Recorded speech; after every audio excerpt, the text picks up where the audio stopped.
The red button. Okay. Chuck, Sigida. Great. Thank you. It's a privilege to have you all here in the flesh and bone and also virtually on YouTube at the annual conference of the EU-Asia project. I am Giulio Pugliese. I'm a lecturer in strategic communications at King's College London War Studies and the director of the EU-Asia project at the EUI. The project sits within the Global Governance Program, and specifically the Europe in the World research strand. And together with Ken Endo, we have put together a stellar lineup of policy-minded academics and researchers and practitioners, which of course are policy-minded, from across East Asia, Europe, and the United States. So let me try to frame a bit what we're going to talk about in the next, let's say, 10 minutes of my introductory remarks. We're living really in epoch-making times with heightened contestation, really, within and across borders. And we're going to really touch upon both dimensions of contestation. More specifically, the past year and the current one is all about elections that have been taking place in half of the world in 2024, and we're still seeing also important elections that have taken place, for instance, in Germany. And we will address those elections on their own merits and specifically really in terms of their aftermath and effects. Because they're a good window on the dynamics of domestic and international contestation that we will try to uncover in this two-day workshop.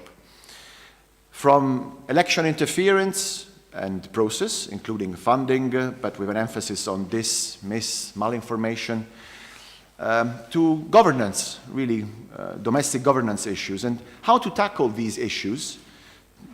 And then we will really jump into the conversation, specifically, especially with the first panel, to the ripple effect of those elections, such as the US presidential elections, on international governance and security.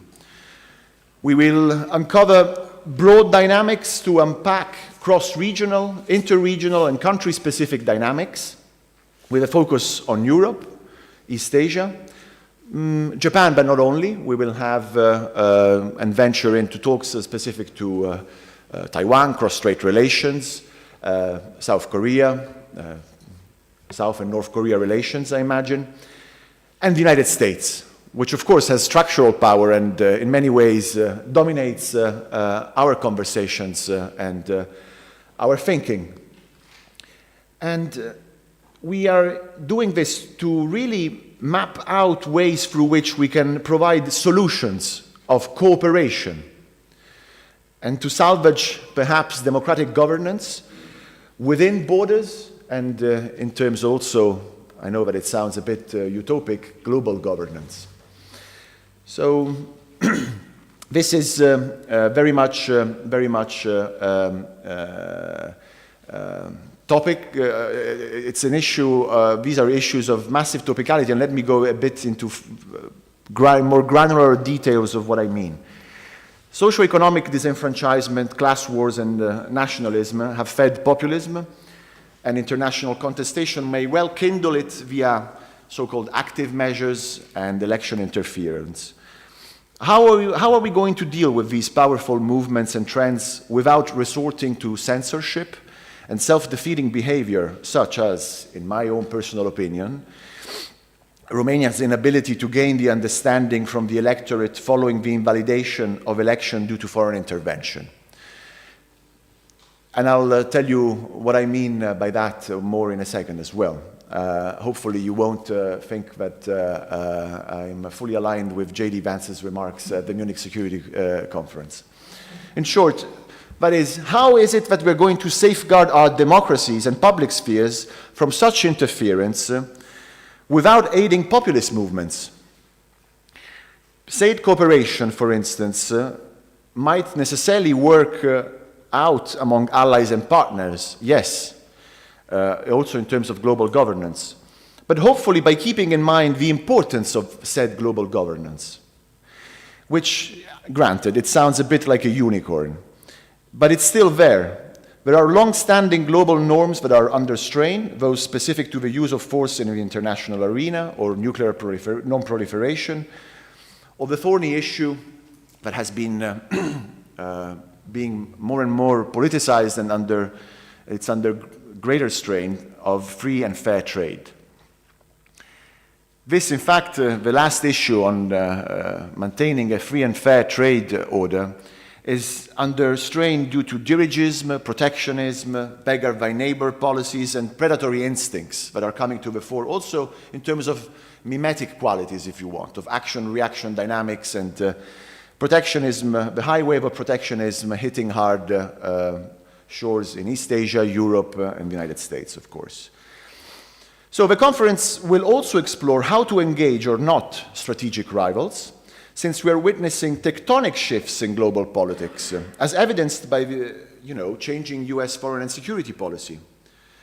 The withdrawal of the United States support from Ukraine, for instance, would degrade not just Ukraine's ability to fight, but it might also inform the policies of US allies across the world, in Europe, of course, but perhaps also in East Asia, because these actors might reconsider the reliability of US security guarantees. And so this is, again, very timely topics, and hopefully we will be able to find a roadmap, yes, but also, as I mentioned earlier, solutions, including with our transatlantic allies and partners from across the region, and perhaps by involving our strategic rivals. It is not widely appreciated that, for instance, in the context of the dysfunctional qualities to the WTO, to the World Trade Organization, the EU and Australia and China have set up a multi-party interim appellate body, an MPIA body, that tries to turn around and go around the sabotaging of the appellate body within the WTO. And as of 2 years ago, Japan is a member. Can we actually find solutions then in terms of maintaining and salvaging a degree of global governance? These are some of the examples of the issues we might cover also in the closed-door discussions. So I have been privileged to set up this workshop along with Ken, and have also taken the initiative to send a list of tentative themes and points to explore during these 2 days. That's not exhaustive, and I encourage everybody of you to actually chip in with your own themes that you want to cover and your own vantage point. Much of the questions and issues raised have, to many effects, a short-term and policy-oriented implication, to provide, again, a roadmap and potential solutions to these very thorny policy challenges. But allow me then on this occasion to take advantage of this pulpit. In many ways, we are in a chapel after all, to really take an academic approach and a more structural one, if you want, with the medium to long-term time span in mind, and throw perhaps additional questions for us to ponder on throughout the 2-day conference. And I'm sorry for those who are going to join us through live stream. This is the panel that will follow will be the open panel, but we will engage throughout 2 days also in closed-door discussions. So, for instance, and in relation to what I just mentioned earlier, are the Trump administration and its policies more of a symptom rather than a cause of what we are witnessing today, in terms of a more insular, perhaps, US foreign and security policy, and in terms also of a more America First driven approach, whatever it might mean in terms of economic policies or perhaps transactional foreign and security policy. Does this then portend a more isolationist US, or a US that is less interested in Europe, while, for instance, keeping itself more engaged in East Asia? If the direction of travel is indeed a multipolar might makes right world, as implied by many analysts, including between the EU, Europe, and the US, what is to be done with Europe's relationship with China, which is arguably not as much of a security threat, certainly not a hegemonic competitor, as it is to Japan and to the United States? Will US allies in Asia and Europe conversely compete for US security guarantees? Because, of course, America first and the more insular US foreign and security policy will necessarily have to disengage from some theaters, and perhaps like-minded partners across the Eurasian landmass might be not so like-minded in terms of eliciting US security guarantees, and we might actually compete for them.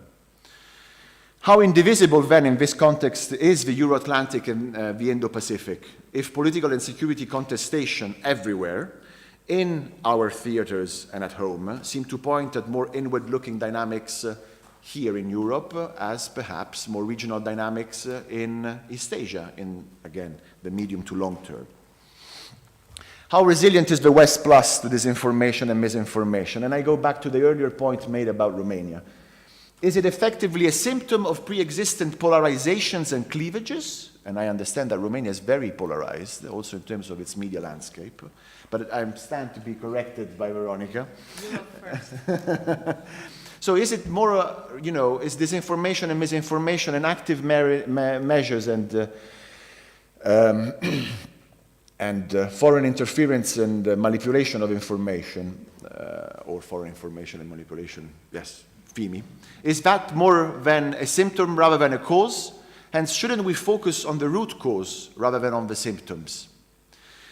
Our middle powers, such as the ones that we've witnessed coming together, especially in the past 4 years, across the Euro-Atlantic and Indo-Pacific, for instance, notably to help out Ukraine, are middle powers able to shoulder governance responsibilities without the US blessing? Because much of that coming together was favored by the Biden administration.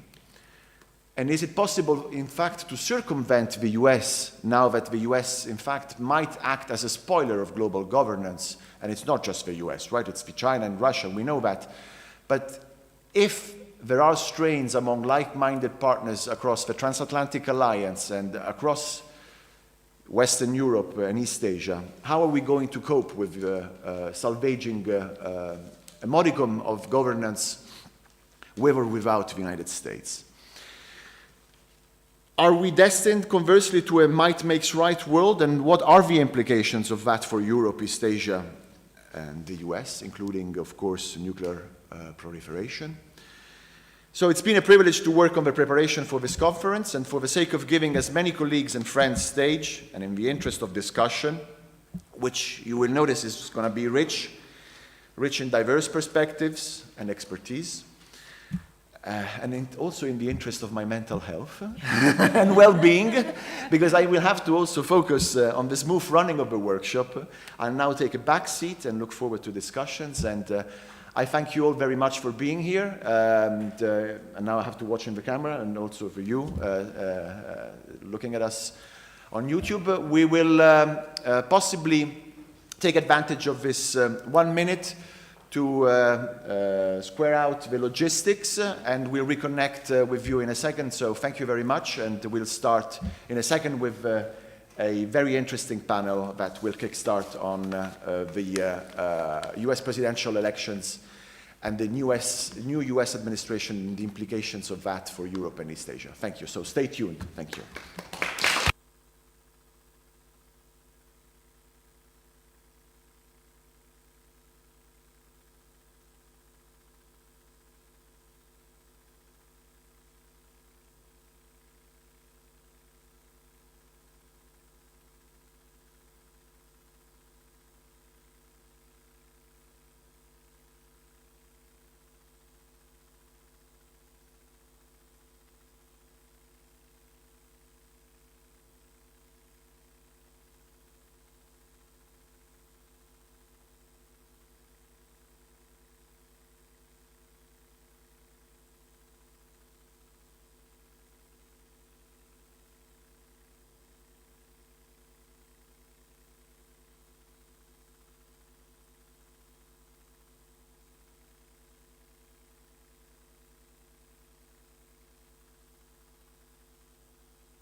Welcome, everyone. Thank you very much to Dr. Giulio Pugliese for inviting me, Professor Ken Endo at the Robert Schuman Center, European University Institute. I'm Matteo Dien. I'm an associate professor of international relations of East Asia at the University of Bologna. It's a pleasure to be here. It's a pleasure to chair this session entitled The US Presidential Elections, the New US Administration and the Implication for Europe and East Asia. I have the pleasure to introduce our three very distinguished speakers for this session. Let me first introduce Tsuneo Watanabe, who is a senior fellow at the Sasakawa Peace Foundation, an independent policy research organization in Tokyo. He was previously Syrian's fellow and director of foreign and security policy research at the Tokyo Foundation, and also Mitsui Global, senior fellow at the Mitsui Global Strategic Studies Institute in Tokyo. He also served in various positions at the Center for Strategic International Studies in Washington, D.C. I will just mention one publication, the most recent in Japanese. The translated title is Can Ukraine as a Digital Country Defeat Russia? To my right, we have Veronika Engel, who is a part-time assistant professor here at the European University Institute, the Robert Schuman Center for Advanced Studies. She works at the intersection between comparative politics and international relations, with a particular emphasis on European integration and the nexus between security building and democratization. She also works at, she co-leads the EU Enlargement Hub together with EUI, the Central European University Democracy Institute and the Kiev School of Economics, and she was previously a lecturer at Johns Hopkins SAIS and held various fellowships like at Stanford and the Max Weber Fellowship here at the EUI. Finally, Boni Glaser, who's managing director at the German Manscher Fund Indo-Pacific Program. She's also a non-resident fellow at the Law Institute in Sydney, Australia, and an associate at Pacific Forum. She was previously the director of the China Power Project at the Center for Strategic and International Studies, and she served before in various consultant positions for the US government, the Department of Defense and Department of State. And she's also the host of one of my favorite podcasts, which is the Global China podcast. I will leave the floor. The first speaker will be Tsuneo Watanabe, as Julie anticipated before, between 15 and 20 minutes.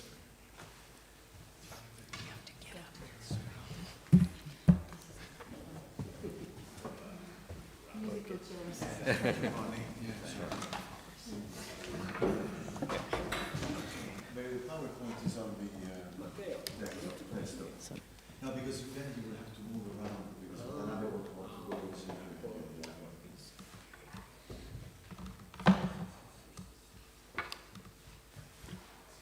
Okay. Where's the remote? Okay. All right. Yeah, that's good. All right. All right.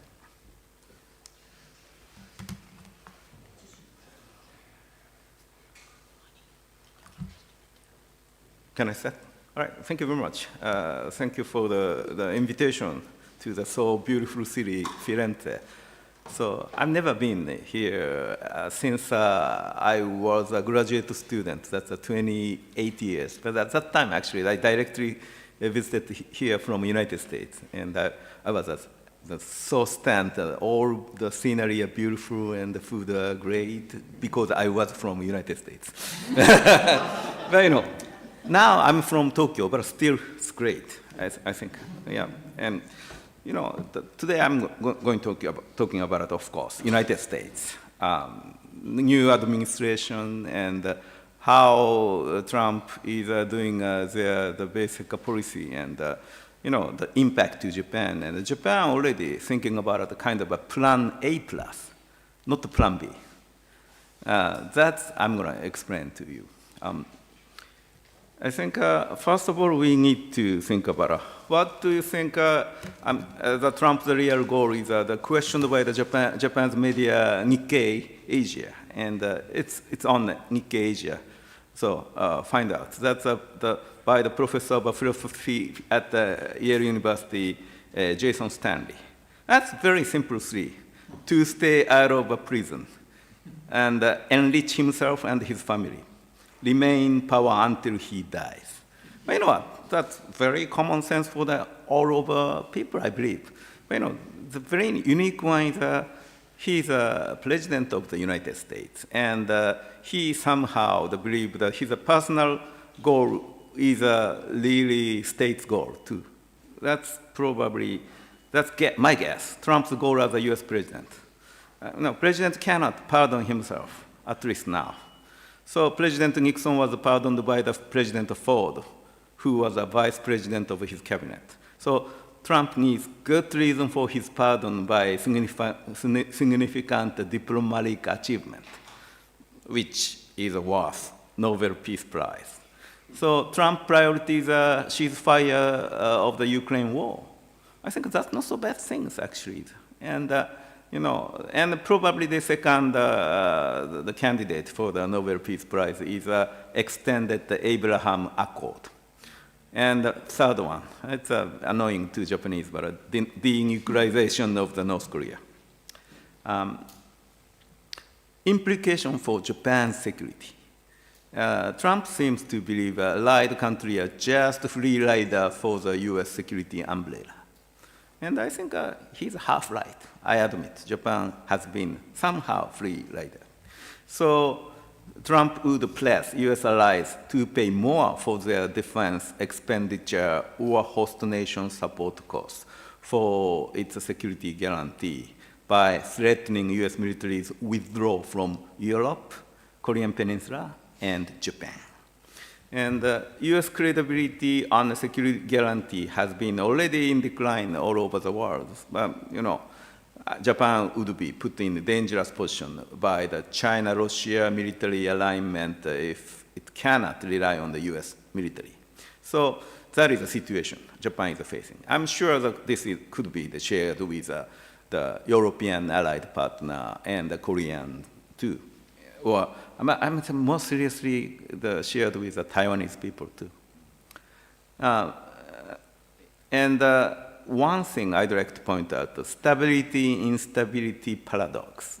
That's, I'm sure, the expert knows. It's a concept arising from the US and China reaching to the mutual assured distraction through the enhancement of their strategic nuclear capability.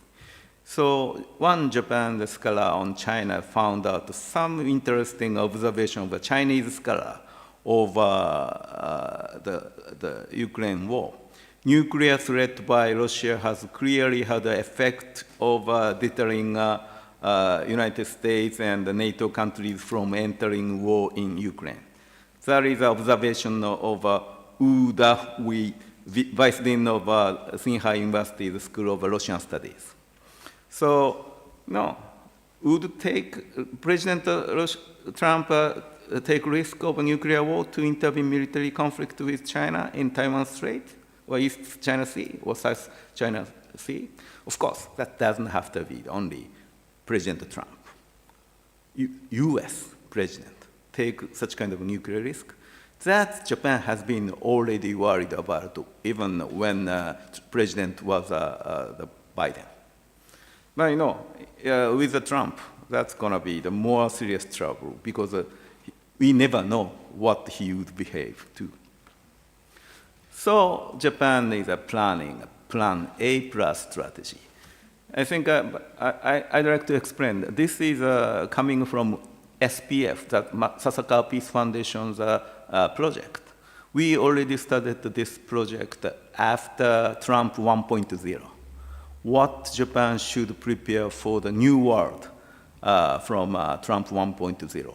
That's, as Julia already explained, it's not cause, but just a symptom of the current world too. So I think several people are considering what Japan should prepare. And one big hint is coming from Australian colleagues' discussion. One of our project member, not project member actually, he passed away before the project became Toshi Nakayama, prominent professor, joined the discussion with the Australian. And that's in the era of Trump 1.0. And the Australian asked Japan, what is Japan's plan B? At that time, very quiet from Japanese side. The reason is that we didn't think about plan B seriously. So Toshi asked us to, let's set up thinking about the plan B. And we think about plan B, plan C, plan D, plan E. And compared to the plan A, B, C, I think plan A, not enough. Plan B, not so feasible. Plan C, very dangerous. Plan C means an alignment with China. So our tentative conclusion is that probably Japan needs a plan A plus. But a plan A plus is a meaning, if depends on the world order or US attitude. I think a plan A plus may be plan B or plan A, plan C. We are very reluctant to take a plan C. But plan B is what is this? Probably the less reliable on US security guarantee and creating a more group cooperation of not NATO type. It's NATO, but more EU security guarantee. And we need a more closer relation with, of course, Indo-Pacific partners, South Korea, Australia, and India, and the European countries. But that's weak, I think. But in case, we may be forced to do something too. So, for example, plan A plus. For Japan or Germany, they prefer the foreign policy, which he means my colleague and project member, Mr. Akita of Nikkei, he called plan A, would be to carry on the usual free riding on American power and basking in the resulting peace and prosperity. That is actually the essay of Walter Russell Mead, conservative historian, has an essay on the Wall Street Journal. That our project member, Mr. Akita, had a conversation with Walter Russell Mead, and Walter Russell Mead somehow described our project. For example, challengers like China, Russia, and Iran undermine the stability of American order, and Americans themselves seems less reliable and predictable. So American allies' response is so-called Plan A plus. These countries want American order to survive, but realize that they must work harder to make up for the perceived American weakness. Countries that choose a Plan A plus are tightening their relations with the United States, increasing defense spending, and intensifying effort to strengthen the network of alliance that underpins the world order. I think that was in 2023, even before Trump 2.0 came to. I think it's still more true and more urgent. Japan's Plan A plus strategy is actually what we are now actually making a book and making the presentation to the Japanese audience. I think the first one is increase Japan's own defense capability, such as possessing long-range missiles with doubling its defense budget. I'm sure now Trump security team says it's not enough, but we try best doing too. And also strengthening and deepening security cooperation with other US allied partners in the Indo-Pacific, especially Australia, ROK, and India. Of course, India is a very independent partner, but still effective because of its independentness. And also, that's very important, I'm talking here, is strengthening and deepening security cooperation with European allies of the United States, as well as NATO and EU. Japan already has done several things, but probably need to speed up and grade up, and maintain communication channel of crisis management with China and Russia, That's more important to secure our securities, especially the unpredictability, uncertainty of the U.S. the government is either going to. That's a serious trouble and serious conflict, or serious the abandonment of Japan or other allied member. Now we are watching to the Trump, Putin may have some the rapprochement, and that if that was true, I think naturally the Asian think, Trump and Xi Jinping may have a good chemistry. So we have to be ready either serious conflict or serious rapprochement. That's really bad. So, and also maintain influence over ASEAN country and other global South country. I think ASEAN countries are feeling kind of abandoned after Trump 1.0 and even Biden. And now, the very interesting and funny and shocking one is current Secretary of Defense Hegseth at the senatorial approval question of the name member of ASEAN country. And he answered Japan, South Korea, and Australia. I think two trouble. One is he don't care about ASEAN, but more trouble is okay. He doesn't realize which country is an allied partner of the United States in the Pacific. Wow. So I think that's clearly, I talked with the ASEAN countries members, and they are so shocked. I know Japan already started the Plan A+. Like former Prime Minister Kishida's speech at US Congress.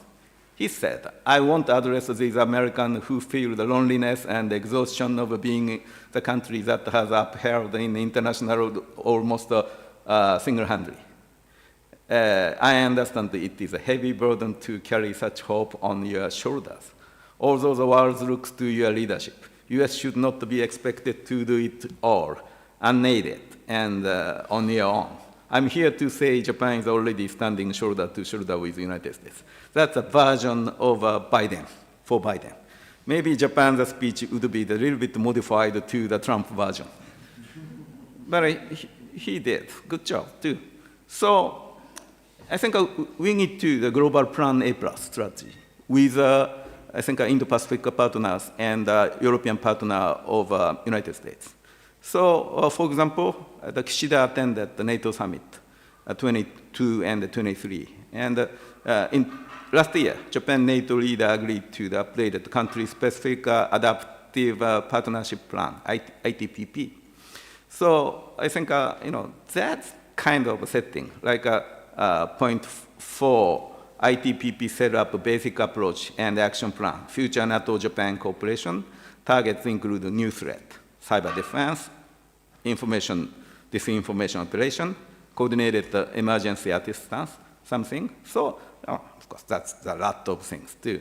So the Trump administration is demanding all alike to increase the defense spending and their strategic autonomy. Okay, that's not bad things for us too. Of course, it's a burden for each country. Politician has a difficult time. And to improve the defense production capability in the Pacific and the European allied, enhance the dialogue and the cooperation between NATO and its Indo-Pacific partner would be a good option for the future.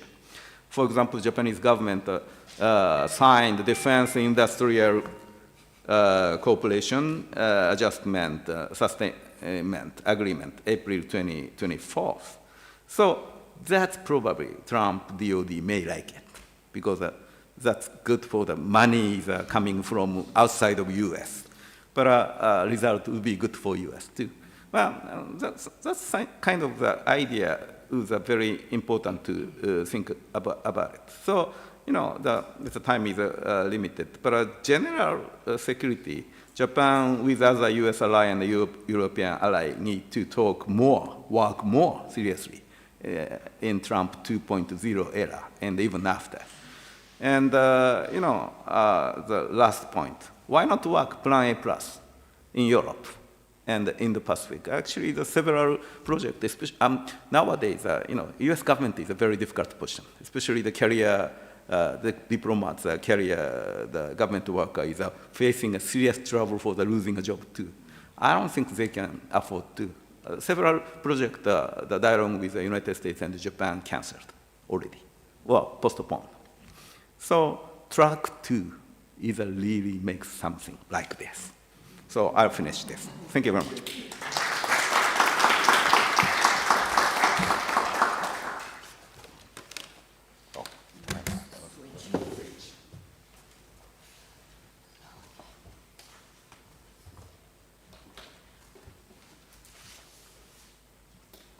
Okay, I think I can already say that I agree with everything and that we are ready for Plan A+. Unfortunately, although I will appear to speak in Europe's name, I cannot make those promises. The Europeans are for sure in a very interesting situation. Now, to start my presentation for today, I first want to bring to you, well, not only my opinion, but the opinion of European Union-based experts who have taken a survey that we fielded at the Robert Schuman Center right after Trump's election. And part of the questions that Watanabe asked were reflected in this survey because the worries and anxieties that Europeans have are actually quite similar. And so I wanted to show you what are the outcomes of this survey and then discuss it a little bit in the context of the European strategies to respond to Trump. So what we asked was how do European experts rate a series of 30 items that we find as potentially disturbing of world order on a scale of impact and likelihood. So the question about what is the likelihood that the United States would withdraw from its security guarantees to NATO partners is something that we asked. And I want to show you on this scale, so between impact and likelihood, where such worries land. So these are experts from all over the European Union and who are really very well prepared to answer these questions. Most have PhDs, but they're also practitioners, and you can find all this information online on the European Governance Program website. So if you look over here, and if I get up, I hope I see the camera, you can see that US isolation, so US withdrawal from security guarantees to European allies, is ranked as above medium likelihood with as high an impact as you can possibly get. The other very important... They won't hear you. Oh, I'm sorry. The other very important risk that you can see clustering towards the high scale of likelihood is a ceasefire favorable to Russia in a war against Ukraine. Again, all this data you can find online to investigate if you just write global risk to the EU. So yes, this showed quite a high level of anxiety among European experts very soon after Trump won the elections. And as you can see, it's pretty high. The foresight is also impressive from November until now. Many of these forecasting scenarios have come true. And I also want to show you what would fall according to our scale in a middle range. So here there are many things that we can talk about, but what would fall in a middle range of risks, so let's say moderate risks to the EU, would be a possibility of aggressive Chinese action in the South China Sea, so over here, which is nevertheless scored as pretty high likelihood with important impact, and so is moderate mid likelihood for cross-strait military conflict between China and Taiwan. What European experts don't seem to think is high likelihood is a US-China direct military confrontation.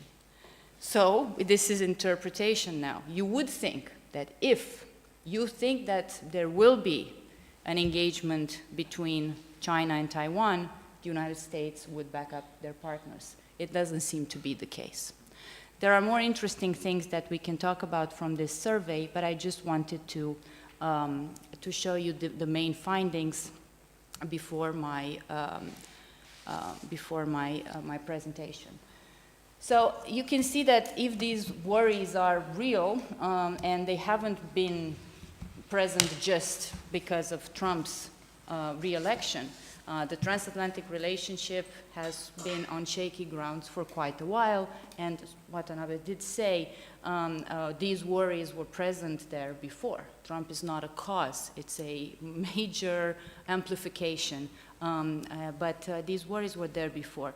So this is not surprising that European experts are very anxious and very worried by the outcome of Trump's election.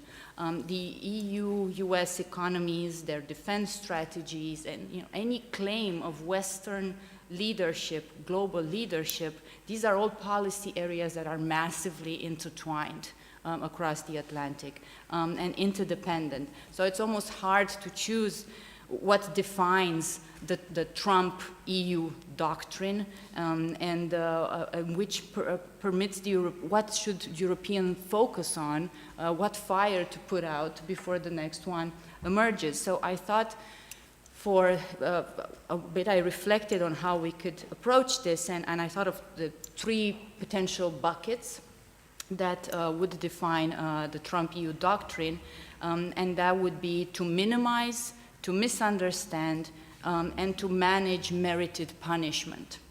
And then I noticed there were a lot of M's, and I thought, oh, this is the McDonald's strategy. So if I ever get to coin this, you can always think of Trump's McDonald's strategy. Minimize, misunderstand, and merited punishment. So I'll tell you what I think this means. I think that to understand what Trump thinks about Europe is to look at how it intends to minimize Europe's role. So Trump considers the Europeans weak, but also not weak enough. So how he addresses European defense, for example, is a perfect illustration of this strategy to marginalize Europe and shape it into some form of subordinate.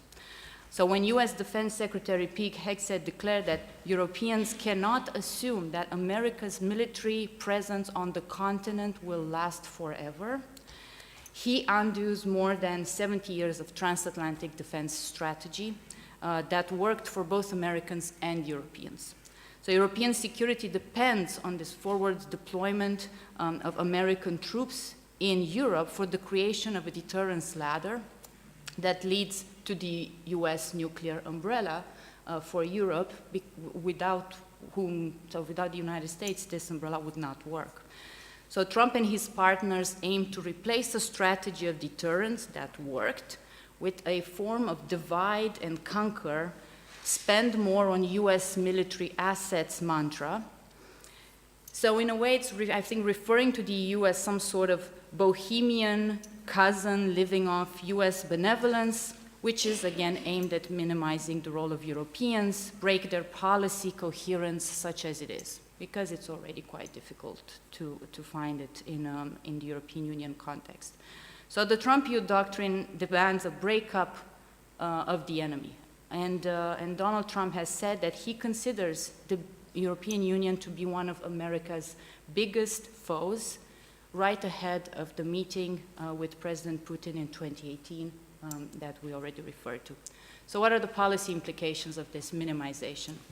What doesn't work? I don't think that President Macron's French grandeur worked, because it's not aligned with this strategy.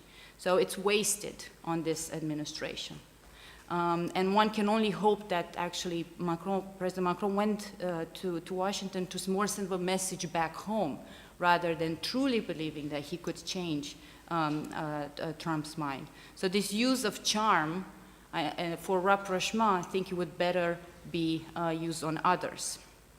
What does work is banding together against this divide and conquer strategy. The EU has a new policy to rearm Europe, which is a great start, but unfortunately it also carries with it the design flaws of the incomplete governance that defines the European Union, because the European Union does not have a common foreign and defense policy. So you can start spending and then you might end up creating competition among your industries. And if you don't align, if you don't create a European supply chain, you will just, have a lot of division. So it plays in many ways without an active thinking of how to do this in the EU. It plays exactly into this minimization strategy that I believe Trump believes in. So let's go to the misunderstanding part. I think that Trump's doctrine is also dictated by profound misunderstanding of why the US-EU interdependence exists and why it is so asymmetric. And I'm not a specialist of Japan, but even everybody knows why Japan doesn't have a defense strategy. So it's common knowledge to understand why these powers are so committed and intertwined with the United States. The original formula for the consolidation of the West after the fall of the Berlin Wall rested on the idea that the creation of a security community between the United States and Europe could be underpinned by the promotion of cross-border trade and investment. So this is exactly what he pretends to misunderstand. So this trade in goods and services would create overlapping forms of interdependence. This was the plan, including a complex division of labor across the Atlantic, but it would also create incentives for governments to work together to shape the world in their common interest. The multilateral economic and financial institutions that used to make up the Bretton Woods system were exactly created to facilitate that cooperation at the global level as well, while NATO provided security in Europe. If the EU exists and the EU looks the way it does, is because the United States shaped Europe in many ways. I'll give you an example because you referred to the fact that I was born in Romania. In a different life, I was a foreign affairs advisor for the president of Romania at the time that Russia annexed Crimea. This was under President Obama. So at that moment in 2015, NATO's eastern flank sought reassurance, and first and foremost from each other. So one of my tasks at the time was to coordinate the first NATO Eastern Flank meeting in Bucharest. So whoever is analyzing European defense, you would know that there's this format of all the NATO Eastern Flank members that could meet and coordinate. The first time was very welcomed by all the partners. Much of my time was spent reassuring NATO and the United States that this is not fragmentation, that this is done entirely in cooperation and under the NATO principles, umbrella, etc., that we are not investing in separate capabilities, that this is not a way to create independence. I'm saying this because it was really, really important from the beginning and up until these last changes that we see to make sure that there are no initiatives that would create this kind of disorder that now Trump really wants to see in practice.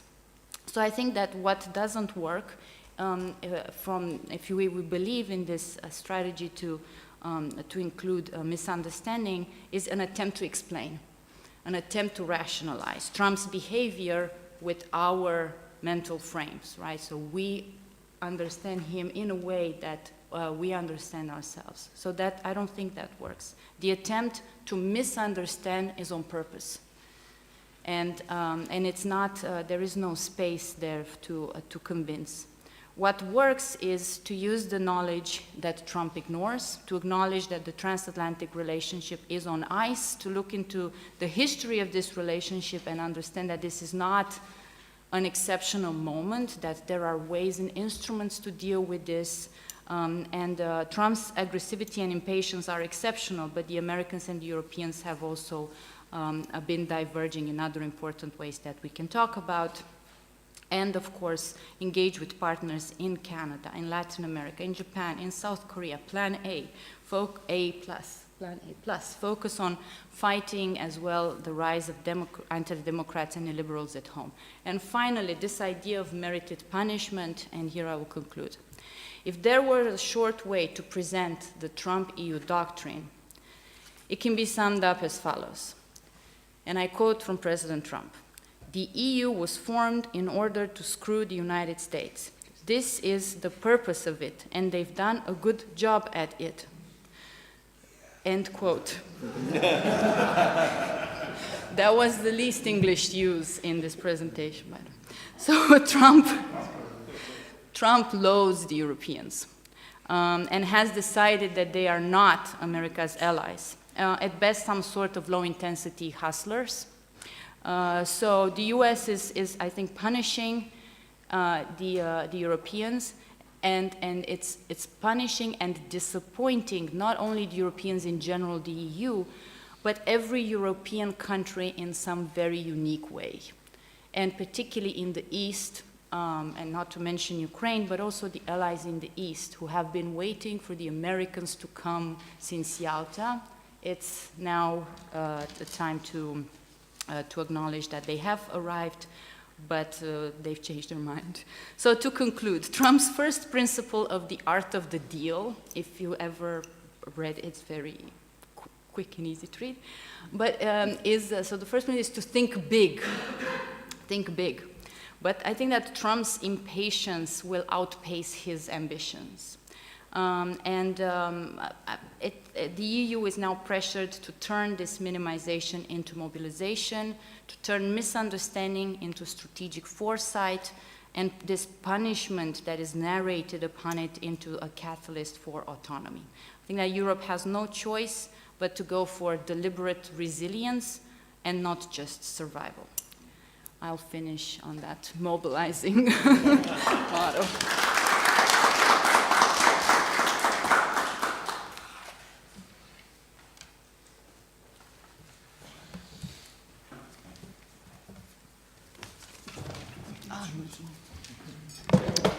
Okay.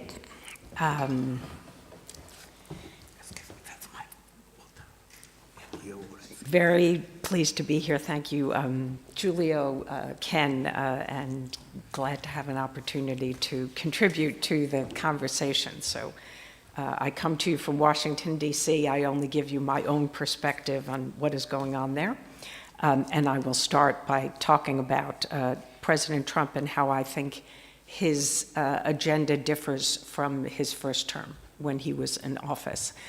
I think every major country in the world had lots of planning to try and prepare for what was coming with Trump's election.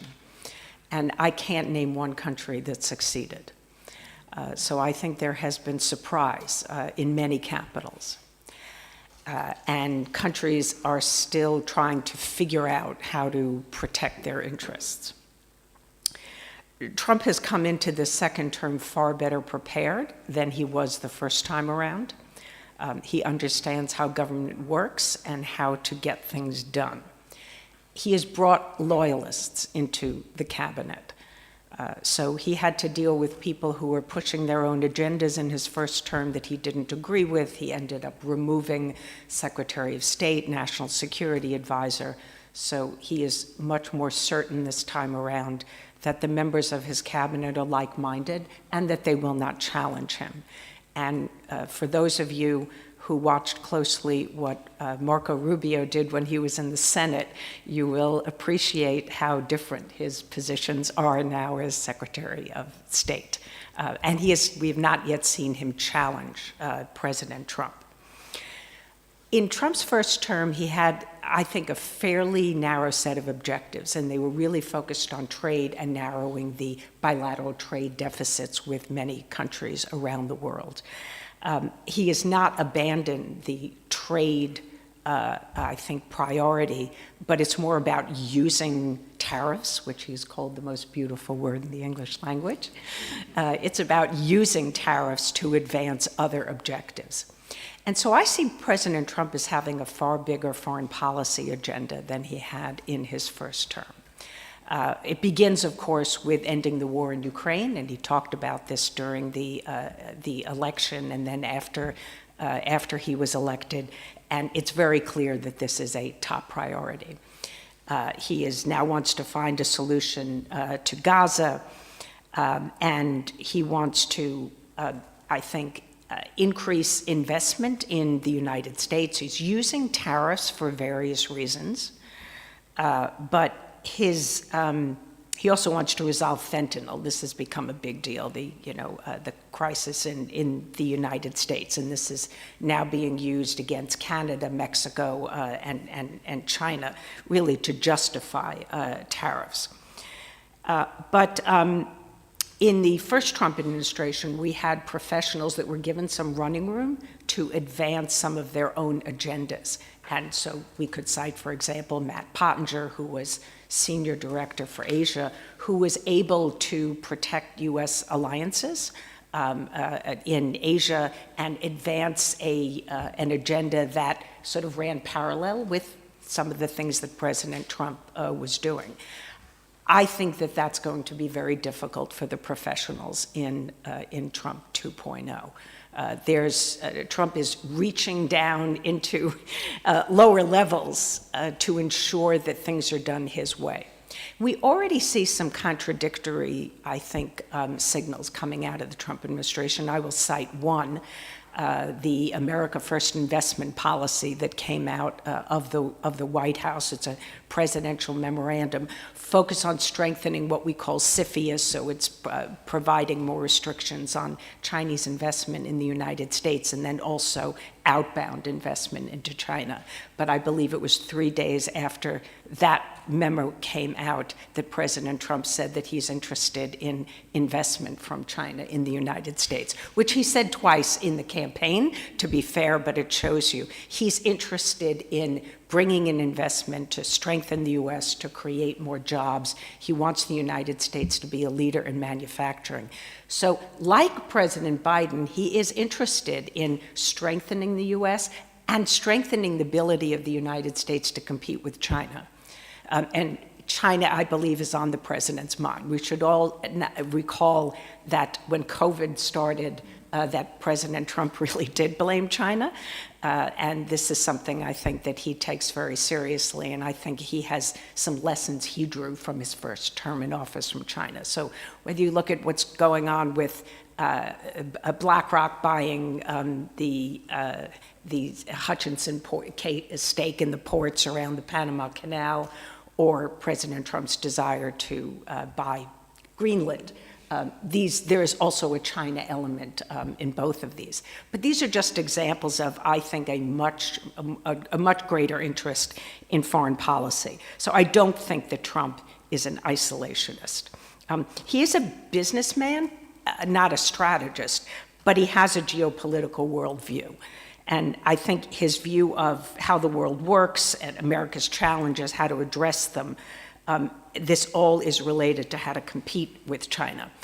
And I think Trump sees the world as now dominated by three great powers. He considers Russia one of them, and the United States and China the others. He sees China as having aligned with Russia, and he thinks that this has been damaging to the United States. And we have heard Secretary of State Rubio say explicitly that the United States should drive a wedge between Russia and China. So our friends from Japan, of course, will recall that you have tried this before. I tend to think that this will not work, but I think that this is something that's important to him. And there's a possibility President Trump will go, I think, to Russia for Victory Day. Xi Jinping has already accepted the invitation. And he has talked about getting President Putin, President Xi Jinping in a room, reducing defense spending by 50%, and talking about reductions of nuclear weapons. I think this all is really unattainable, in my view, but maybe he's just angling to get the Nobel Peace Prize.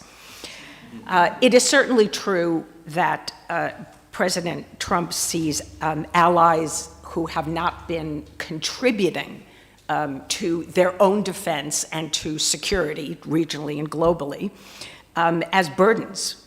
But that doesn't mean that he doesn't want to work with individual leaders. He respects strong leaders, and it's not just Putin and Xi Jinping, right? There are others. And as long as countries are standing up for their interests and respecting U.S. interests and contributing to their own security, I think there are some leaders that he will work with. He clearly had a good meeting with Prime Minister Ishiba. He had a good meeting with Prime Minister Modi. I believe that he will attend the Quad Summit, so that this is something that Rubio is also very committed to. Multilateral institutions, we know he thinks are feckless, so that's not going to be high on his priority. Trump believes that the U.S. can no longer provide security for so many countries around the world and can't be a market of last resort for the world. So I want to talk a little bit about U.S.-China relations and where they're going. Both the United States and China are really jockeying for leverage at this point. President Trump wants to meet with Xi Jinping. I think Xi Jinping wants to meet with President Trump. But Xi Jinping will not meet with him in a situation in which he is not being respected. I hear from many experts from China and former officials that they want to know what the outcome of a meeting would be. They want this all planned out in advance. This is not something Trump will do. He prides himself on being unpredictable, yes. Xi Jinping does not want to negotiate under pressure. So the first 10% of tariffs, additional tariffs, of course, that President Trump imposed on China was expected by Beijing. They were willing to absorb it with some reaction that would be narrowly targeted, which is really what we saw. The second 10% really put China on its back foot. This is not what they anticipated. They had already signaled to the United States they wanted Trump to come to Beijing, and Xi Jinping would come to the US in the second half of this year, and then President Trump would go to China when they host APEC in 26. It's had this whole blueprint around about how the two leaders were going to manage this bilateral relationship, but it hasn't worked out that way.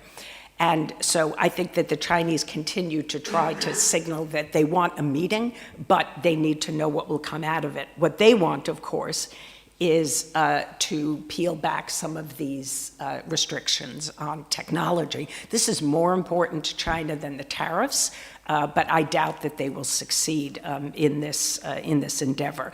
I'm not clear if Trump knows what he wants. Something else the Chinese want to know is they can work with the U.S. on fentanyl. They can certainly do more in the area of law enforcement, but they want to know what will satisfy Trump. They don't want to keep giving him things that he will then pocket and then demand more. Mexico and Canada put troops on the border. That wasn't good enough. So what can China really do?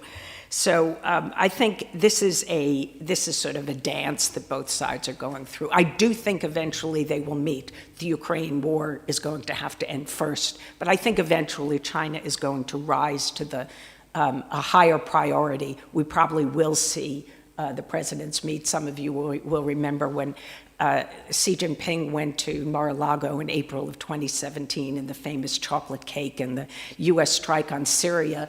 That was actually a good moment for President Trump.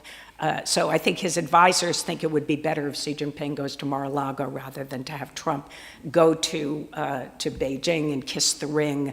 And I think that the Chinese really want the optics of, in fact, I've heard they would like him to come now because it's after the 2 sessions in China. This is a great diplomatic victory if he can get Trump to come. I think the Chinese, like every other country, is trying to figure out who has Trump's ear and how to get to Elon Musk. I don't think they're doing a really good job.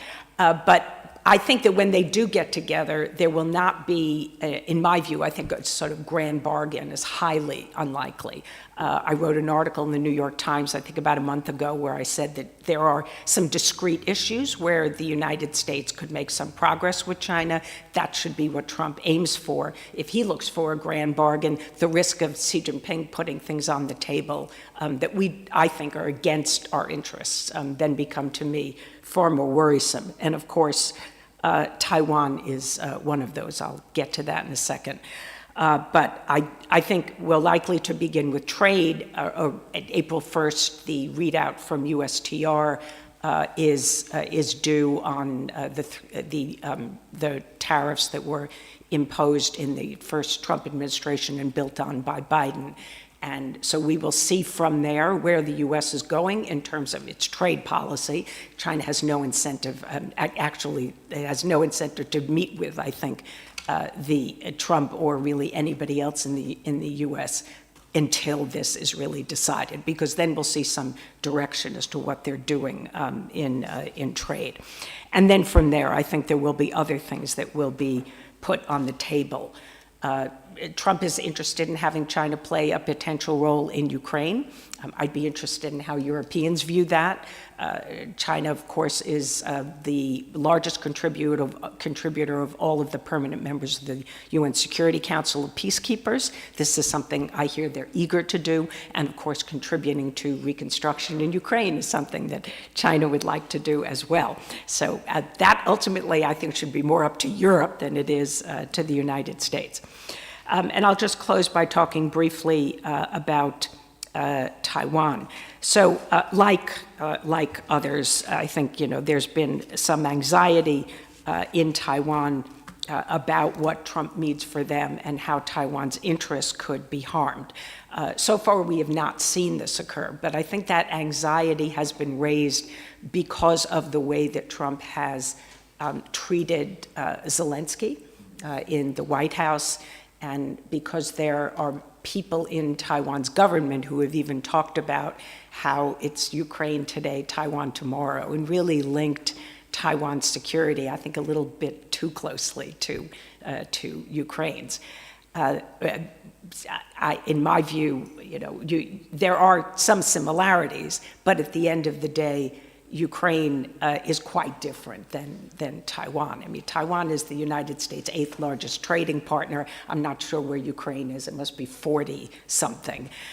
We had a mutual defense treaty with Taiwan from 1954 to 1979. We have the Taiwan Relations Act. We do some commitments to Taiwan, even if we leave it ambiguous as to whether or not we would come to Taiwan's defense. We have the U.S. military working every day to prepare to defend Taiwan.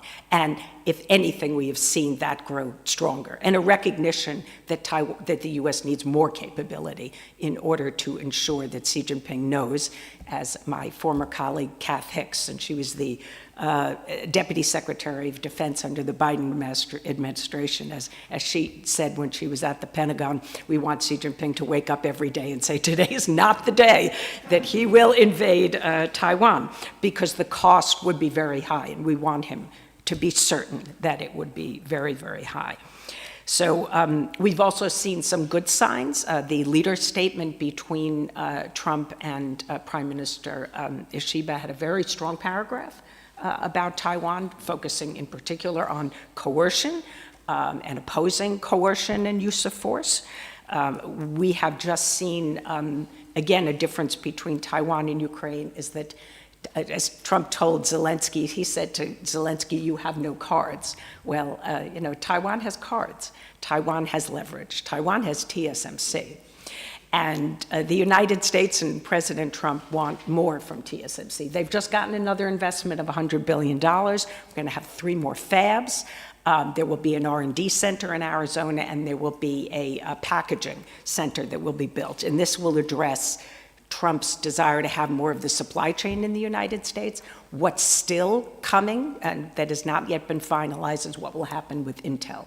And President Trump wants Intel to be back in the game, have an American company in the lead in the chip business. And so there will be, as I have read, a consortium of companies that are going to have basically a sort of joint venture. With Intel, there will be some technology sharing. And so I think this is going to help Taiwan, I think, quite a bit, ease the pressure that's coming from the Trump administration. So I don't think that we should be concerned about the possibility that because the United States is withdrawing some of its support from Ukraine and potentially negotiating a deal over the head of Zelensky and Ukraine, I don't think we should conclude that this necessarily means that the United States would do the same for Taiwan. I think this is very different. I do think that if Xi Jinping and Trump get in the room, that Xi Jinping will have asks on Taiwan. He did when Xi Jinping last met with President Biden in San Francisco. He asked President Biden to state publicly that the United States would support peaceful reunification, and Biden did not deliver on this ask. But there's always a concern, at least I have a concern, that President Trump would say, unification, peaceful, sounds good. Easy rhetoric, what can I get for it? I certainly have alerted people that I talk to that Trump, if he ever gets into a room with Xi Jinping, should understand why this would be very risky for Taiwan. So I think although we're still in this period of great flux in the U.S.-China relationship, and the things are very, very fluid, I think the idea of a U.S.-China, I call it entente, détente, I think this is highly unlikely. I think Trump understands the challenges that China poses to the United States. His way of dealing them will be very, very different than President Biden's. For Biden, allies were at the top of that list. If we, as the United States, wanted to take on China, to enhance our competitiveness, it was about investing in the United States, aligning with our allies in order to more effectively compete with China. So that strategy, I think, is no longer going to be guiding President Trump. Investment will be part of it. Alignment will not. Let's hope it's not alignment with Vladimir Putin, because Trump does seem to have great respect for Putin. But I will end by saying that in the last several years, we have had China in the pivot position of, if you think about U.S.-China-Russia relations as a strategic triangle, and I started cutting my teeth on these issues in the early 1980s when it was the U.S.-Soviet-China triangle. So we've had China really in the pivot position, better relations with Russia and with the United States than they had with each other. And now I think Trump may want to have the United States in that pivot position. But the risk is that Vladimir Putin plays this game very well, and that he ends up having better relations with the U.S. and China than they have with each other. Thank you.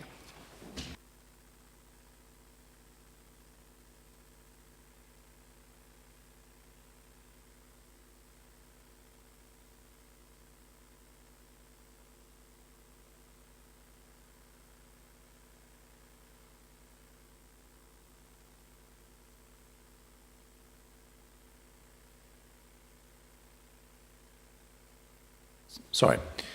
We have quite a lot of time for discussion, so I will make a few very short comments, and then we open the floor for question and answers.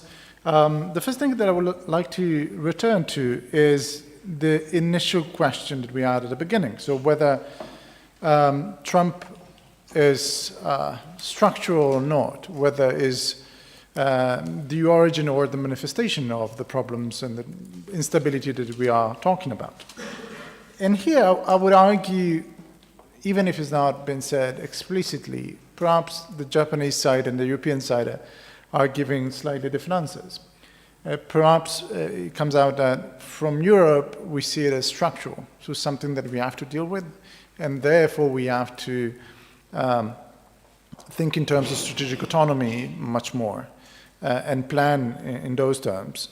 Obviously, the idea that Trump is actually working to undermine the European project is part of this conversation. This is not something that is present on the Japanese side, and therefore perhaps this is a part of the explanation, the fact that Japan can mainly think in terms of A-plus plan, whether for us in Europe, the B plan, which is strategic autonomy in that sense, is much more costly, much more complicated. But we are thinking about that much more. And probably, therefore, we can also discuss this in a Q&A session, whether this difference is real or not, and if you agree on this. because if we are thinking that it's structural, after Trump, there will be something different, something similar, maybe a Vance presidency or something that, again, brings out the same interests, the same feeling, the same sentiments, the same values. And the divergence with the EU and Europe will be still there at that point. In case we can wait Trump out, we can wait the end of the Trump administration and still return to business as usual, then we can rely much more on an A+ idea. Other very quick things. We have underlined the role of China, but I will underline also the fact that, surprisingly perhaps, China has not been the first item in the list in this months of Trump administration.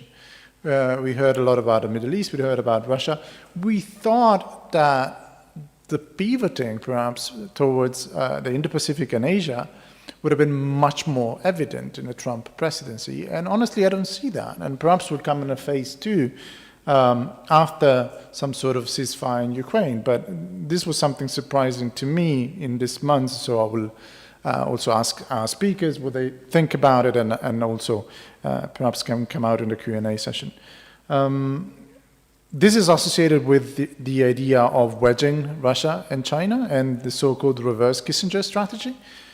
I will point out that that is very, very different, and surely very different from what happened in the 1970s, because the Soviet Union and China were already almost at war, while now they are cooperating to wage war against Ukraine. So that is unlikely, but that is something that we have to sort of think about, especially since the Trump administration is thinking in those terms. Other important point very quickly that I will make is that we have different problems that came out from this discussion. On the Japanese side, the nightmare scenario is Trump and Xi Jinping getting along too much, too well. While the other thing that Bonnie mentioned before, so the idea that Trump can show up on Victory Day in the Red Square, even symbolically, that is really the world upside down. And that, I think, is the ultimate nightmare for Europe, not just for Ukraine, but for Europe. It is really, upside down everything that we thought about after these days, not in terms of strategic alignments, but in terms of values as well. Final point that is obviously a great concern, and I think this is a common concern, the extent in which President Trump and the administration have disregard for the interest of allies, that in which extent they are ready to sacrifice for their interests, of their domestic interest, the interest of Europe, of Japan, in their transactional approach to dealing with competitors and partners alike. And finally, a broader point on how much the Trump administration is undermining the legitimacy and the perception of legitimacy of its own leadership. Because it becomes more complicated to argue in favor of a just peace in Ukraine. It makes much more complicated to argue in favor of the security and the well-being and the self-determination of Taiwan if the United States are threatening Canada and Denmark and Greenland. Because there's no legal, moral argument to say that Canada should be a 51st state. And perhaps the Russians and the Chinese will have more of an argument when they claim for its sphere of influence. And this is, I think, very much felt in Europe and in East Asia, particularly in Japan. So this is important. It's not just pure strategy, pure different imbalance of power. Those things are definitely important. That being said, I will open to the floor for discussion. So please raise your signpost and I'll call you up.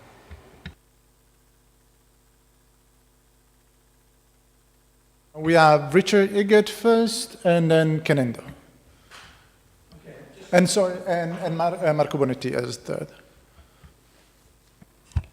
Just to prove I was listening, after all, while I took my siesta. I've taught international relations and researched international relations for nearly 50 years now. For most of my academic career, I'd be what you'd call a structuralist. My early books were all written through the lenses of structuralism. As I reached the twilight of my academic career, I'm agency-driven in how I want to explain things nowadays. And I'm much more interested in things that students of international relations were never really much interested in, the psychological and the personal elements of what's been happening. We need to change that, and we are changing that, I think. And in a simple word, I think the problem is men as much as anything else. And I say that as a 75-year-old bloke. If you look at the narcissistic, sociopathic behaviour of the principal actors in international relations nowadays, they are much more significant than we give them credit for. We still do not like to talk about this because it means that we're offensive about people and we say that they're basically not very nice. But if you think about the rebarbative behaviour that drives, particularly at this point in time, Trump and Putin, they are the biggest sources of our problem. Now, everyone says, well, if Trump dropped dead, you've got J.D. Vance to look forward to, and that is a bit of a problem. But still, my point here is simply that we got the balance wrong and we've ignored the dynamics of personal interventions in politics. States don't talk to each other, institutions don't talk to each other, people talk to each other. And the problem is that the people who are driving the agendas of international relations at the moment are dysfunctional, narcissistic, sociopathic men. And until we do something about that, I don't know where we go, quite frankly. The other great thing, I should say, one of the nice things about growing old is you actually don't care what you say. So there's a lack of discipline in what I'm suggesting to you now. I'm talking to you as somewhat as a person rather than as a professor. But I despair in a way that I've not despaired in the first 45 years of my teaching of international relations. I've given up teaching this year because I can't bear the thought of having to teach international relations in the age of Trump 2.0. Sorry, that's not a very profound scholarly intervention, but anyway. Thank you, Richard. Ken?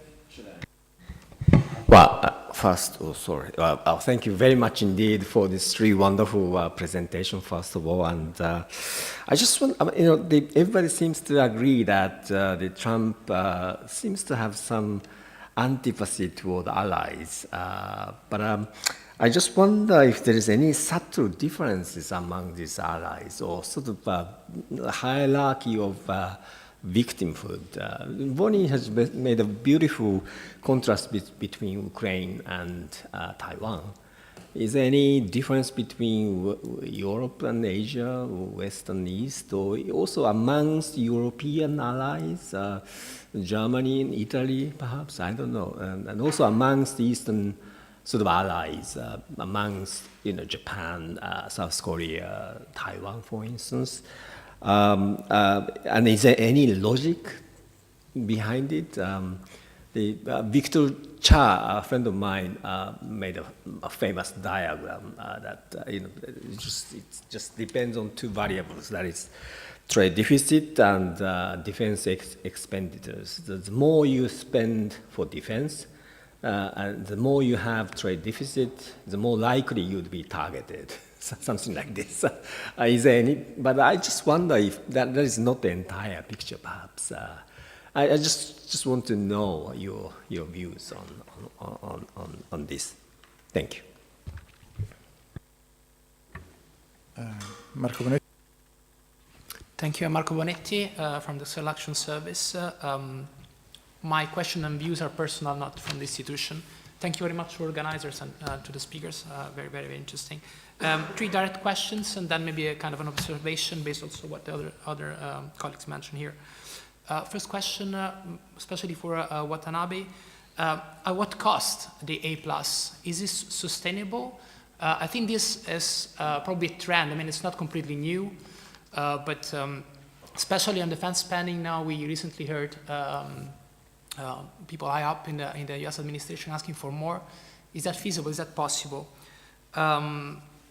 Then you mentioned a number of plus elements, communication channels with other partners, with other actors, strengthening cooperation with other partners. Do you think, and this is a question actually open for everyone here, do you think there can be frictions with the US administration on how to implement these plus elements in the strategy? And then a question for Bonnie, but open for everyone. Are the trends that you described irreversible in a way, to a certain extent? A couple of people mentioned after Trump, maybe once. And you also mentioned that this is like the work that has been done at the Trump administration is much more in depth, changing things in the administration. So are we experiencing something that cannot be reversed? It's going to be forever, and so, well, forever, nothing is forever, but, and so we need to gear up for a very long trend. And then last one, sorry for taking too much time. Richard, you mentioned the psychological aspect of foreign policy. Maybe it's been overlooked. On the same time, I heard from you somehow some sort of rationalization of the different actors' interests. At the same time, price tag policy. How these two things can coexist. And the question is, how can we then relate, I think especially from the EU side, of course, because we're a very special actor with the different, with the US administration, with the different power players around. Thank you. Thank you. We'll collect another question from Maximilian Meyer. Yeah, thank you so much for the presentation. Watanabe, I have a question for you. It seems to me that in your presentation of A+ and B and maybe even C, there are quite some overlapping or similar components. So how can we know from the outside when there's actually a move from plan A+ to plan B or plan C? And so, because it seems to be it's possible, right, to move a little bit between those plans. And when does that become irreversible to a certain degree? We should perhaps have some answers and reactions from our speakers. I will use the same order which we started, so Watanabe, Angel, and Glaser. Okay, thank you very much. My two questions to me is actually overlapping too. So sustainable or not, and which direction Japan can continue to. And first of all, plan A+ is coming from the idea how our policy would be sustainable or realistic or not. It depends on how much US is, I think, providing a security guarantee, including in the nuclear umbrella. I think Henry Kissinger used to say, Japan will go nuclear if US stop to the giving guarantee nuclear umbrella. So that is one thing. And also somehow the economy. I think Japan has, so I think I half agree with Trump's argument is that Japan has been a free rider.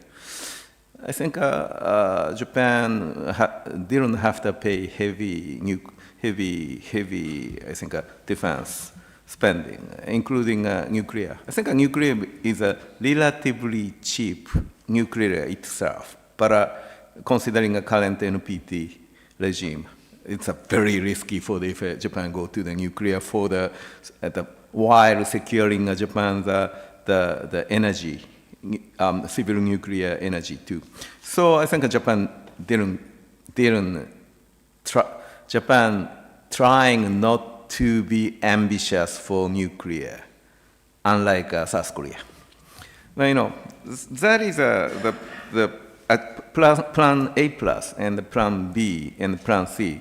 It really depends on the case. And plan A+ is somehow considering a transition either to plan B or going back to plan A. Going back to plan A is not realistic, but I'm sure European is more seriously considering a plan B. And that same thing may apply too, but the situation is different, I think, Ukraine situation. And if Japan is facing more Ukraine-type situation, is probably one possibility that Taiwan would be facing a more abandoned by the U.S. security guarantee. Hopefully that would not happen. And Bongi's explanation is really good to me, really think to the characteristic of current Trump administration. But anything could happen, of course. So considering any kind of possibility, Plan A plus is a hedge against Plan B, and guaranteeing hedge against in case of a U.S. stop the security guarantee.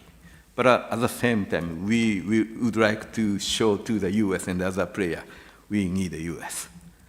It's contradictory, but it's very important. And of course, no guarantee the current Trump 2.0 continue to forever. But no guarantee for the new administration may come back to the old U.S. policy.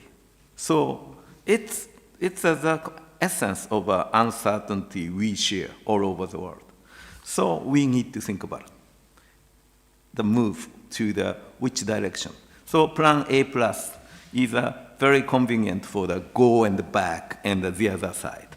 That's our thinking about it. So so sustainable or not? If not sustainable, probably we need to go shift to the Plan B or Plan C.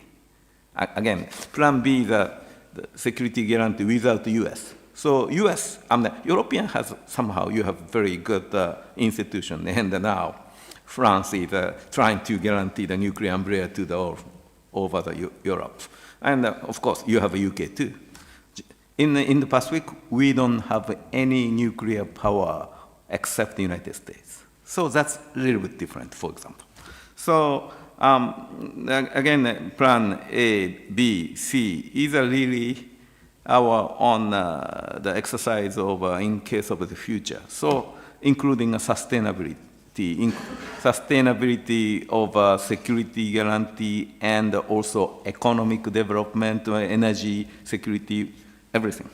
So very good question you asked me, and my answer is yeah, that's why we are thinking about it, and no concrete answer, unfortunately.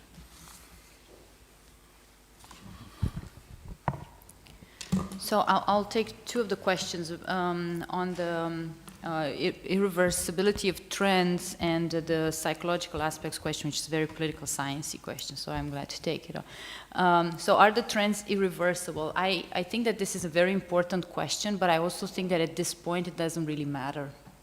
So it's not to dismiss Marco's really good, but I think it also comes from a place of wishful thinking, and it would be good to be prepared for that, but I think it's much better to plan for the worst and then be surprised by how well things are going to turn out with Trump and how he will just change and so on. But going back to the importance of the structural divisions that have underpinned the transatlantic relationship for quite a long time, whatever we do now as Europeans in the investments that we are planning and they are planning, and the investment in the unification of the European Union going forward and creating this plan about the further centralization of power in Europe at a higher level than the nation state, all these things are good things in the end. Even if Trump turns out to be a friend and he has some kind of a revelation. So in a way, all these promises that Trump makes and all these hopes that we have remind me, I don't know if you know about these jokes that used to exist in the Soviet Union, like Radio Yerevan jokes. I don't know if you know them. So there's this, listeners the way it goes, like a listener calls in and then Radio Yerevan responds. So then a listener would ask something like, is it true that on the Red Square in Moscow they are giving BMWs for free? And the answer would be, in principle, yes. In practice, it's not BMWs, it's bicycles, and they're not giving them for free, they're being stolen. So this is kind of how I think we're going to end up in a situation which all these promises, peace here and there, is going to be a kind of a fumbled at best, a fumbled disorder that will not lead to anything but more unpredictability. Talking about the psychological aspects and how do you square those with structural needs, I think that, well, there's a whole, there are areas of study that show that behavior can also be predicted. So if Richard is right, and then the problem is psychotic men, then we know how psychotic men behave, right? So human behavior is not random.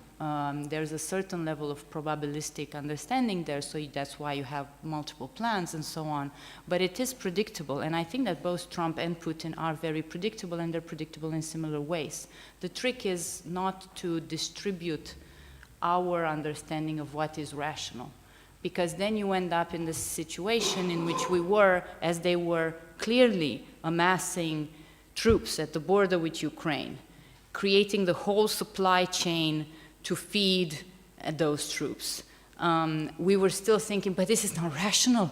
What does he stand to gain from this? Because our understanding of gains is not the same as his understanding of gains. So Putin was rational in his worldview, which we should be able to identify, and I think it's the same with Trump.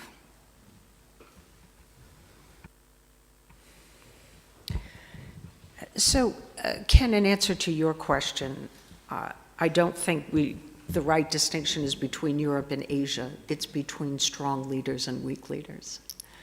And I don't think that Trump respects the European Union, quite clear from what he has said. NATO wouldn't be a problem if everybody else in NATO was pulling their own weight. The problem is, from his perspective, nobody in NATO is going to defend the United States. It's just that the United States is going to defend everybody else in NATO. Not a view I share, but this is quite clear that this is his view. So I mean, there's a list of leaders that he seems to respect because he sees them as strong leaders, and it's strong leaders at home as well as abroad. And so it's Viktor Orban, it's Vladimir Putin, Xi Jinping, Modi, and I would even put Meloni on that list. And maybe there are some leaders that could get on that list if they tried, but I think that that's what, it's really about individual leaders, and goes back to Richard's point about personalities, because I think that Trump doesn't respect free riders, countries that take advantage of the United States. The United States has had very low tariffs compared to many countries in the world, and has in fact been taken advantage of. And Europe has certainly not borne enough responsibility for its own defense. So he doesn't like to talk about alliances, but he does respect leaders, and some of those leaders are allies. The other question that I will talk about is whether the trends are reversible, or irreversible, or reversible.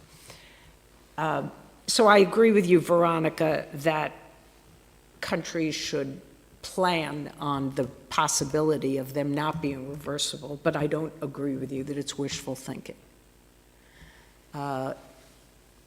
If we look at the impact that Trump's policies are having in the United States, ultimately it's about votes. And there are many people in the United States who I think are being harmed by his policies. The question is whether they blame President Trump. Inflation is going to go up. These tariffs are going to definitely increase prices. Is he going to be able to put the blame on President Biden for all the inflation? And there are other actions he's taken. I mean, I live in a part of the country where a lot of people have lost their jobs. Probably if you're sitting in the Midwest, you probably don't appreciate that. But there are probably other negative impacts of his policies. And we'll get to the midterm elections. It's not too far off, and we will find out whether the Republicans are going to maintain control of Congress.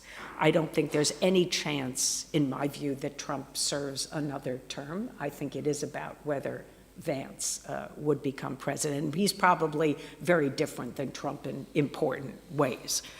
But I think it's the actions that Europe is taking, it needs to do it regardless, right? There's a lot of steps that I think Europe is taking now, which are, whether it's in defense or maybe making the EU a little bit more flexible, nimble, getting rid of, I hope, some of the regulations and the things that have led to glacial pace of decision-making.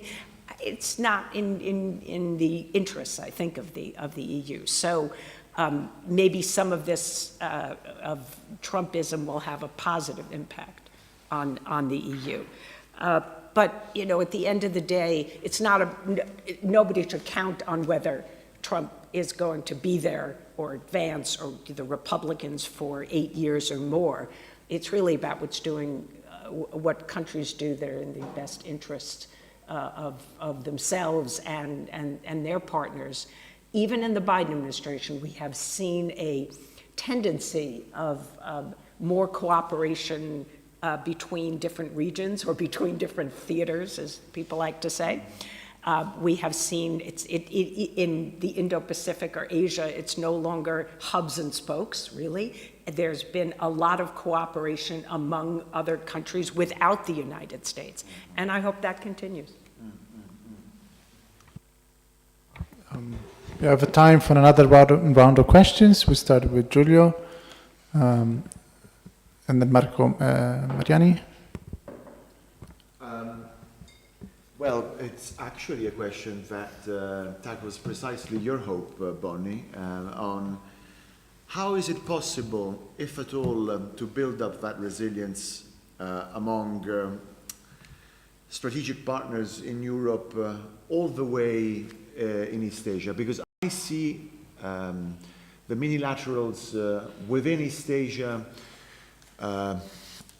getting a degree of heft of going on, and I see that the first Trump administration incubated even some of these policies in terms of, for instance, joint government financing in the Pacific. I see that it worked along with Australia, Japan in providing government financing in Papua New Guinea. This was already under Trump. I see NATO IP4 sort of, and China becoming part of the agenda in NATO, really being incubated under the Trump administration. So I see a footprint, which of course, it's the first Trump administration with the so-called adults in the room also taking care of this stuff. But I also see consistency and coherency in building up from the Biden sort of purposeful ad hoc alignments, including the minilaterals. I see, as you mentioned during the presentations, the Quad being reaffirmed immediately after inauguration with foreign ministers meeting. I see the ROK US-Japan minilateral also being confirmed, oddly enough, at the Munich Security Conference, where J.D. Vance chastised Europe. The foreign ministers of Japan, South Korea, and the US got together. So this is actually exemplary of really how in East Asia things seem to be more sort of working in harmony. So far, so good. So my question is then, what about the Europe-East Asia link? And, you know, even for Watanabe-sensei and for anybody, is it really possible? Since we are more preoccupied than with our problems with the United States, with building up a degree of bigger strategic autonomy, what kind of agenda items do you see taking ground in terms of collaboration? And sorry, I should have probably be a bit more concise, but I take advantage of this very of the open mic to say that we actually do have a 10-15 minute window. So if you have a burning question or comment, it's your final chance. Thank you. Lorenzo. Okay, we'll try to be very quick. I might sound a bit too cynical and pessimistic, but I mean, in my reading, the Plan A plus the A stands for appeasement, basically, no? So all the allies are trying to understand what they can offer to Trump economically or politically in order to buy him his favor.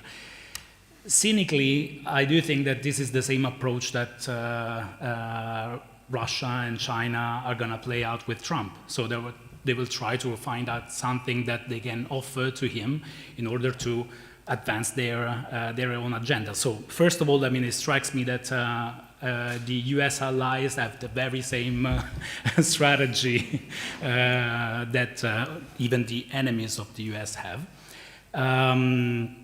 And I have a first question for Watanabe. How sustainable, I know maybe it's a bit of a repetition of what was asked earlier, but how feasible it is to have a plan, besides the plan, if it's not, if it cannot be played in the long run. Okay, because this is a contingency plan. Okay, the plan A plus is basically trying to save the ship that is sinking with the duct tape, in my opinion. And the other question is for Bonnie about, do you think that Xi will manage to offer something in order to get some sort of symbolic concession on Taiwan to Trump? Like in the first administration, the big winner, internationally speaking, was Kim Jong-un, no? So basically, he managed to bring back, to meet with a US president. This was a first. And he managed to do it, I mean, something that was deemed impossible. He managed to do it by finding the right leverage. Do you think that Xi could obtain something symbolic on Taiwan by, delivering something that could really interest Trump? And if so, what this could be? Thank you. Richard, do you want to ask another question? It's a very quick one. That I want to pick up on something that Veronica said about rationality. And I want to ask both Bonnie and Veronica a short question. I believe that Putin is intensely rational and instrumental. I'm not prepared to give Trump that benefit. So my question, although I think you did, Veronica, can I ask both of you if you really believe that Trump is driven by a rationality of a Trumpian doctrine rather than the non-rational thought processes of a narcissistic sociopath? And another question from Sebastian. Yeah, thank you very much. I was just going to ask about, is there a Trump doctrine, yes or no? But that was being asked. One technical question. I think where the ball falls really, to Bonnie, really depends on how the sort of balance of power between the retainers and the prioritizers in Washington plays out. And I wonder, where do you see this sort of positioning now? Like the people like Elbridge Colby, what will their influence be on Trump? Will he actually listen to him? If those people actually gain more influence, it seems to be likely that the Indo-Pacific will do better. Because obviously, if it's China first, this strategy will strongly depend on Japan and South Korea. If Colby and others don't gain Trump's ear, well, then China, and Japan and South Korea, they will be in trouble because, well, then, as allies, their value will decrease. So I wonder, how do you see that sort of positioning between retainers, prioritizers playing out at the moment? If you could offer some forecast on where the ball falls. Thank you. Leave the floor to our speakers. We start this time from Bonnie, and then we go around the table. I have a lot of questions that were posed to me. I will try to be brief. Bridge Colby hasn't yet been seated, right? So he's had his hearing. I'm sure he will be confirmed. It is a position, a platform from which somebody really can exert a great deal of influence, primarily within the Pentagon. But he could play a role in deputies committees meetings at the White House. My understanding is that in the first term, the deputies and principals committee meetings were like rubber stamp. Trump decided what he was doing, and then they had meetings to basically just sign off on them. But I do agree with you that people like Colby could have an influence in trying to prioritize the Indo-Pacific region, and particularly to strengthen deterrence against China. Even though there were headlines about 8% budget cuts in the Pentagon, it's really about moving resources from one place to another. And we may see more resources that are devoted to the Indo-Pacific. I think many of us would like to see that. But it's just too early to say whether this is going to completely fit into what Trump wants to do. And again, I go back to this idea that, like as Giulio said, you know, the adults were in the room. How much of freedom to maneuver and influence will these other people have? And Trump is going to be paying attention in ways that I felt he really didn't in his first term in office. So we have yet to see how this is going to work out. I don't think Trump is a psychopath.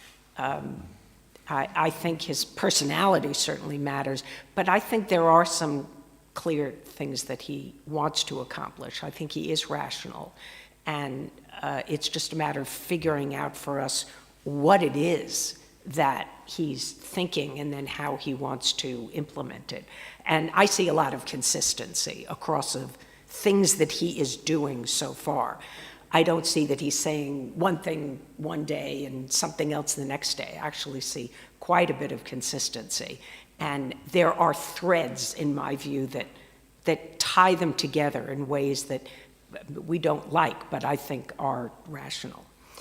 And rational in practice, as opposed to thought? Just because we don't understand them doesn't mean that they're irrational. That's my view. I think that there's quite a bit of rationality in what he's doing. I don't think that I would say that China's trying to do exactly the same things that Japan or our allies are doing, in part because China won't pay as high a cost, I think, as some of our allies might pay to have good relations with Trump. There are things that Xi Jinping just will not do. He will not be seen as weak. He will not be seen as a toady, coming to the United States and giving Trump whatever he wants.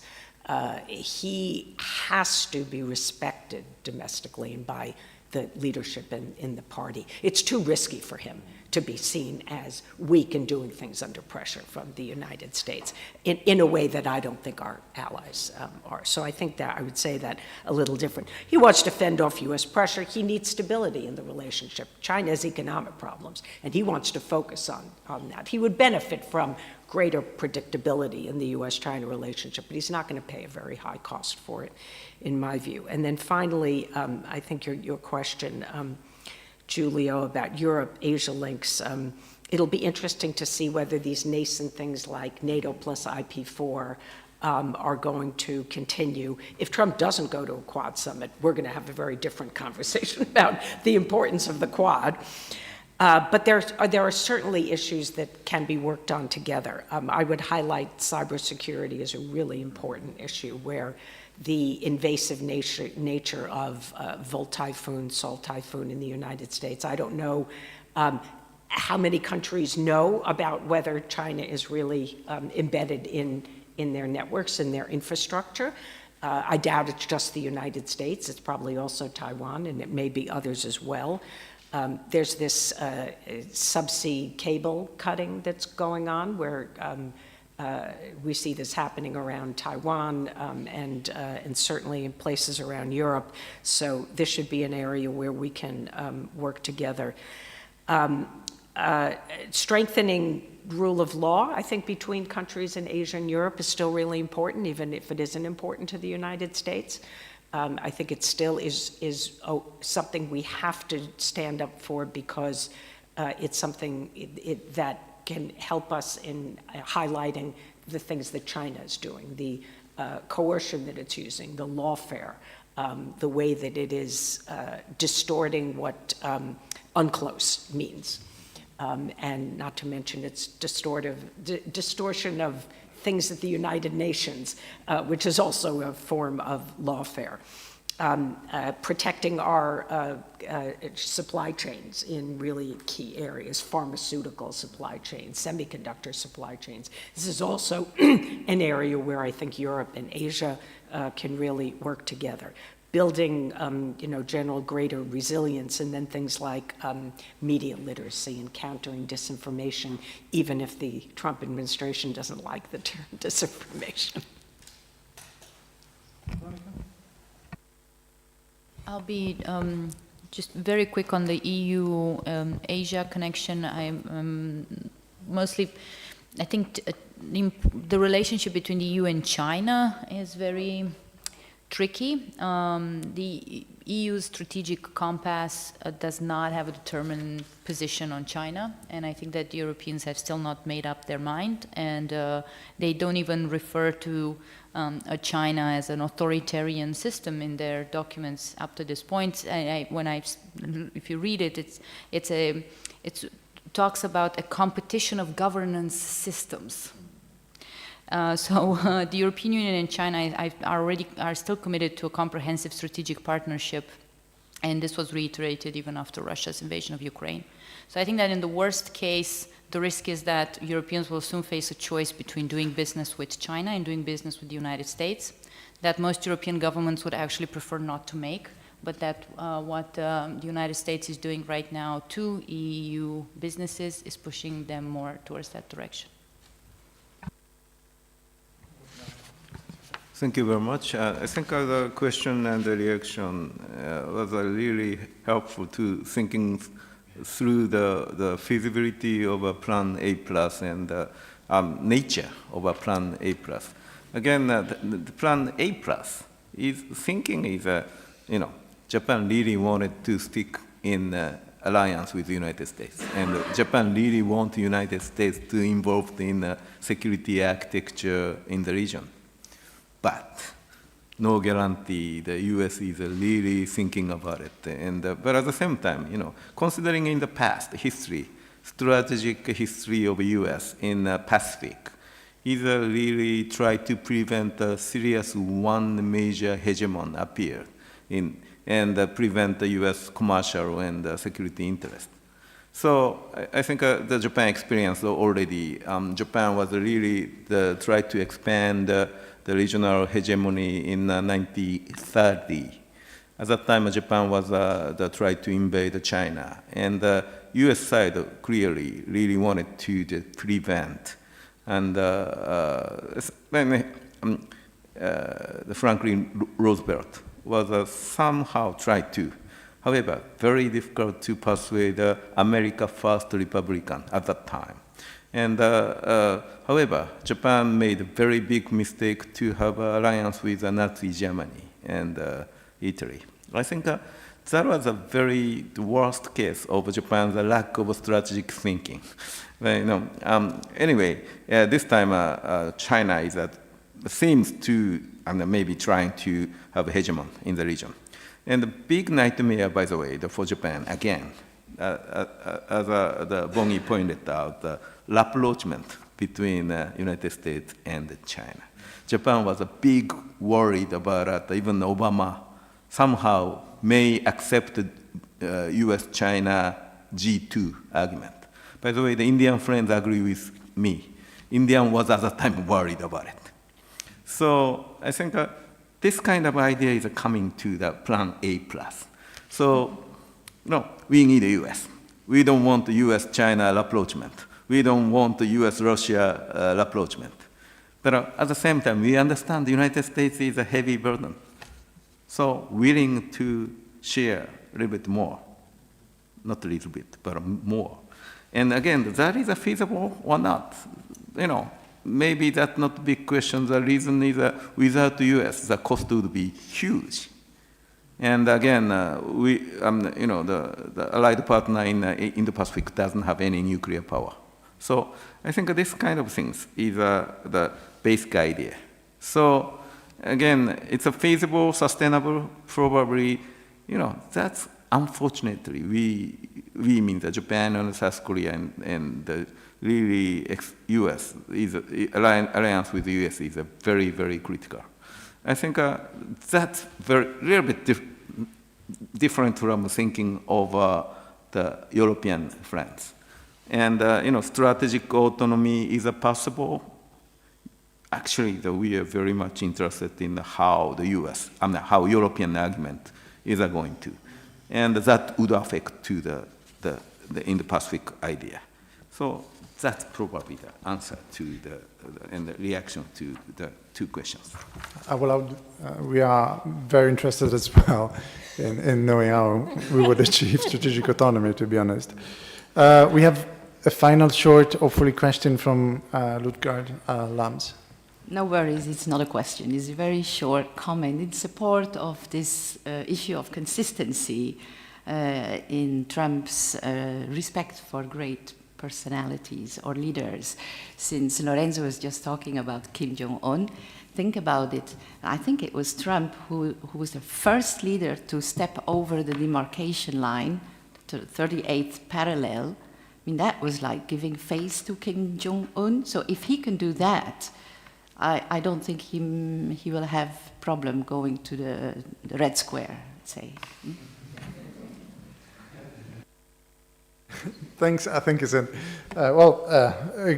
good way to close this session, even if it's slightly, sort of dark undertone, perhaps. I will just ask you a round of applause for all our speakers.